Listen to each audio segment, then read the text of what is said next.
Hi y'all, Knife Detector here, and guess what? I have another knife video for y'all. And in this video, this is how we're going to do things. I am first going to go over some of the eye candy I have here. I am going to tease you on an upcoming video, and then I'm going to go over this guy a little bit to give you an idea of what it is after I've been teasing it for a couple of times. Okay? So, let's start with the eye candy. First off, I want to talk about, of course, the Rough Rider Swell Center Whittler that came out. This is the Rough Rider Reserve. I want to talk about this because since I've been carrying it, and notice how this is a brass color. I don't know if it came out in the previous videos, but I'm not sure if this is nickel silver or brass, but these pins are kind of a yellowish color. Real pretty, real pretty.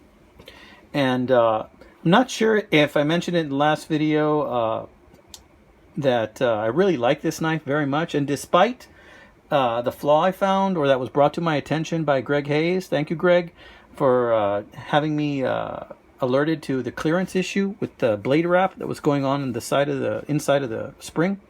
I really still love this knife, guys, and I've been carrying it quite regularly all week. I've had this thing in my pocket, and I really like it very much.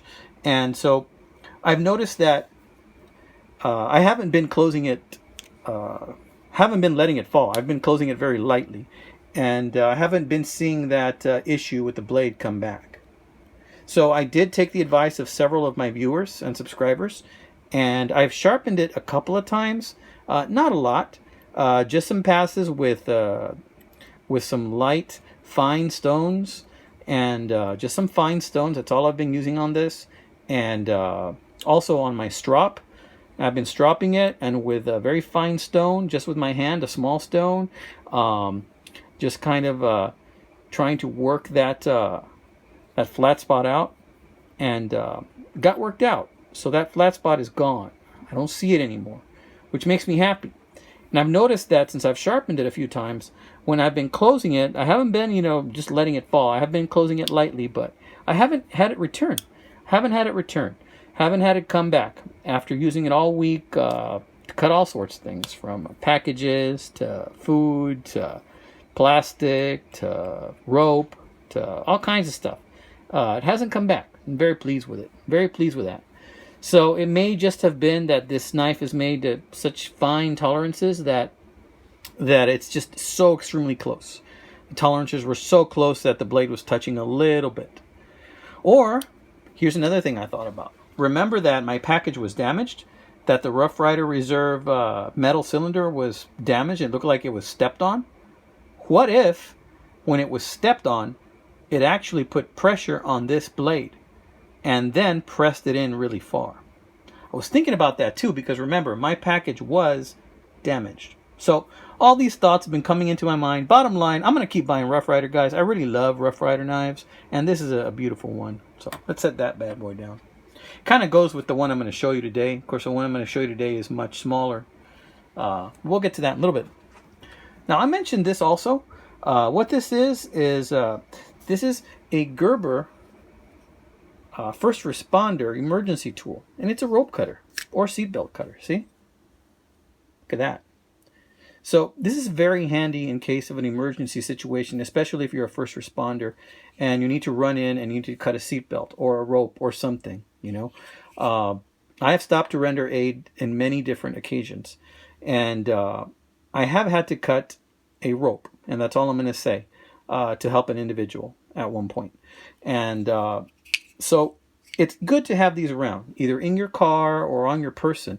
Now, I really like this model, and I'm looking for the other part of it, because you see how it has this little gap right here. There's supposed to be a plastic belt hoop that goes through here, and then it kind of hangs over here, and you hang it off your belt or your vest or whatever the case might be, and it's missing. So this is the way I got it from eBay.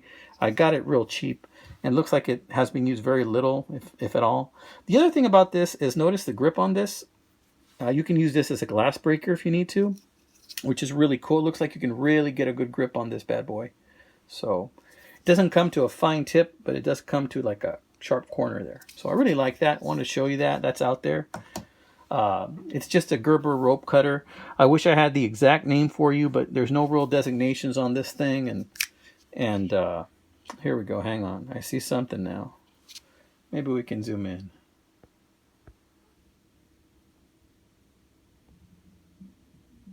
Well, there's a number. I don't know if that's the steel.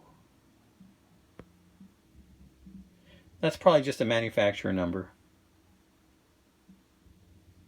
Yeah, it's not a name or anything. But if you put in Gerber rope cutter on eBay, I'm sure it'll pop right out. But in any case, let me show you the rest of the goodies and eye candy I have for you guys. So this is going to be an upcoming video, and I'm not going to say too much about that today. I'm just going to tease you with it and let you look at it and guess at what this is. If you guess that this is a Rough Rider, you'd be right. It is a Rough Rider. If you'd guess some type of a sunfish, you'd be wrong. Some of you guys already know what this is, but this is a heavy piece right here. I mean, just holding it in my hand, this seems to be about as heavy as a buck 110 or heavier. I'll have those stats for you when I do a video on this bad boy, but take a good look. Yeah. Jersey, you might have one of these, actually. Jersey knife guy, Pete, you might have one of these. Tobias might have one of these, only because it's kind of rare. They do sell on eBay, but they're running for about 25 to 30 bucks each. I bought it as kind of a curiosity, I'll be honest with you. Haven't used it at all. Don't know if I will. I think I might just sell it right back on eBay, to be honest with you. This looks like it would be cumbersome to carry. But we'll talk more about that when we do a video on it. And then there's my little buddy, or at least that's what I called it before. My little buddy, it's an old timer. This is an old timer 55 OT. And I like this one because it's a liner lock, but it also has a thumb stud, also made of brass. And it's got that beautiful dell ring, guys. Look at that dell ring. That beautiful old timer Schrade green dell ring. Love it. Loving that knife. I think this might date back to the early 90s. I really like that knife. And good snap on it. You just slide this in your pocket and it'll take care of most of your needs. That's all you really need. It's a good church knife or low profile knife if you want to carry low profile. All right, guys, let's get to the main one today, and that's the purpose of the video. First, I want to show you this box. This box is straight out of the 1980s, boys and girls. Check it out, 233B. I think the B stands for black. And when I bought this, it was called a 233 Slick Black Schrade. Slick Black. I don't know if the name Slick Black is because that's a type of a handle it had. It doesn't have the saw cut in there. It just has a smooth or slick black type of dell ring. And this is a Schrade. This is a Schrade 233. And look at that little beautiful knife right there. Man, look at that. It's not micarta, but it's some type of a black dell ring. Now check this out. 1985 Quality Award. I don't know what company this is. I don't know if it's DuPont or I don't know what company that is. But there's a couple of these floating around on eBay right now. And they're going for around also about between 20 and 30 bucks. And it is a good little knife, guys. This thing is untouched. It has never been used. It's a small jackknife. It's about 3 inches long. Look at those brass liners. Look at the tolerances on this bad boys, guys. I mean, come on. Look at the quality that was being put out in the 1980s, you know, by Schrade. I mean, look at that. It's just a gorgeous knife to have in your pocket and to pull out for all your needs. It's got the little pin blade. Of course, this is going to have the snap and the edge of a new knife because it's never been used. I got this as part of a knife lot, and I couldn't believe it. I was like, why would they sell this as part of a knife lot? They could have sold this individually. But yeah, that's the main blade. Schrade, New York, USA, 233. And of course, you know the year of this thing because it's got a year 1985 Quality Award. So this was given as an award to somebody back in 1985. So imagine that. Somebody got this as an award, 1985, and all of a sudden it ended up on eBay. Look at that little blade. Now this is much smaller than I like to carry. I usually like to carry knives that are at least 4 inches in length closed. But this is a beauty. This is a real beauty, guys. This thing has only been handled. I don't think it's ever really been carried. And I don't think it's ever really been used. It's a lovely knife. Really enjoy this. I mean, just feeling it in your hand, that 1980s black Delrin Schrade is just fantastic, right? It feels really good in the hand. I have another video coming up in a couple of weeks on a 19, I think it's 1980s also, 1980s buck knife with the same type of Delrin, and it's a pocket knife. It's a Stockman, but it's got the saw cut, and it's just lovely, guys. This is just a 2-blade jackknife, but this is a lovely, lovely little knife. And you just can't beat that. It feels good in your hand. This, to me, when I have this black type of Delrin here and I'm holding a Schrade or a buck in my hand, that feels like home to me, guys. That feels like something that I'm very familiar with.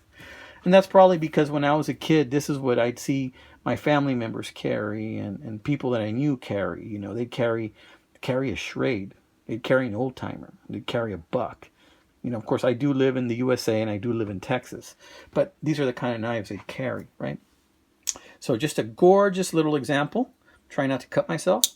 Still has the original snap, original edge, original everything. But the box is the real time capsule, guys. So what am I going to do with this knife, you know? Look at this, fake wood. This is how you'd buy them at like a sporting goods store, like Kmart or something. This is how you'd get them. So this, I haven't decided yet if it's going to be a giveaway. But I do have a giveaway coming up. As you may or may not know, I am nearing 1,000 subscribers. When I surpass 1,000 and I'm over the hill, I'll probably start doing some giveaways at that point. And I'm going to investigate the proper way to do a giveaway. But one thing I'm going to ask for you guys is if you subscribe to my channel and you like and comment, I'd like for you to have an email on your About section on your page that I could possibly respond to in case you want a giveaway. That way I know it's you. And that way you send me an email with your mailing information at that point. If you have an email and I can just look at your site, or you send me an email, that's really the best way for me to determine that it's you who's winning the prize. You know, I don't want to accidentally mail your prize somewhere where it's not supposed to go. So if I go to your channel, you know, and you do make your subscriptions, or you do make your information available to the public, you know, if I can see an email, that would make me feel better. You know, that way I know I'm communicating with the person that won the knife. So I do have those things coming up, guys, and this is more than likely going to be a giveaway, because even though this is a gorgeous little knife, it's not really my style. I do have some other giveaways that I'm thinking of doing, so stay tuned, guys. This is my channel. This is the Knife Detector, and I want to thank all of my subscribers for growing along with me. I really appreciate that. Thank you so much, my friends. There's more to come. So y'all take care. God bless. Keep your knives sharp. Keep your wits even sharper.